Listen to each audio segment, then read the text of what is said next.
Driving by this puddle in the middle of the road, most people wouldn't think twice. But consider it's a sunny day. It hasn't rained. Candy Banks says it's always like this. Just as you've seen that truck go by, that's what happens all the time. The water splashes. Neighbors say the water is coming up from under the street and flooding their area, including the road and yards. One person says she even has water coming into her home. Take a look at the street and sidewalks. They're damp and covered in algae, so much so a homeowner had to block off a section with caution tape. It's like slimy.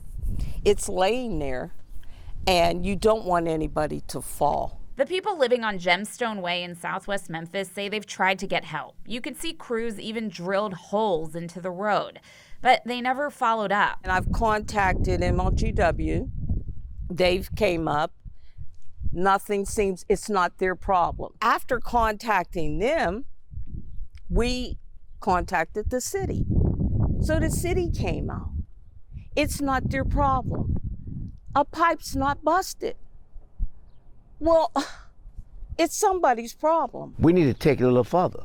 Somebody needs to come out and give us an answer. That's when they called the WREG problem solvers. We asked both MLGW and Memphis Public Works about the situation. MLGW said they checked. The leak is from a natural spring, and they wouldn't do anything more. Memphis officials referred us back to MLGW until we asked again what Public Works would do about the flooding road. That's when they changed course, saying the city would start investigating. The best thing to do is take samples of it. That's Robert Connect, Memphis Director of Public Works. He offered to do an interview with us about the city's plan of action. He didn't realize the scope of the issue until the problem solvers brought it to his attention. I haven't seen any noticeable any photos or anything demonstrate that there's a noticeable depressions forming in the asphalt itself, which there is. We showed him these images, what looks like a part of the street sinking. Given that, we're going to have to open up the street and dig down and see if there's something that needs to be corrected by in either reducing or rebuilding that road section.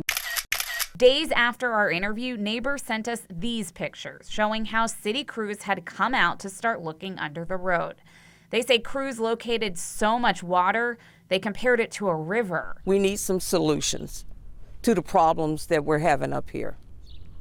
And it's a shame to destroy such a beautiful area. Do you feel like a solution is in sight? Oh, yes. I mean, based on those determinations, I see at a minimum us rebuilding the roadway. For the people who live here, they're finally hopeful. A promising start to the end of a decade-long challenge. Solving problems in Southwest Memphis, Stacey Jacobson, WREG News Channel 3.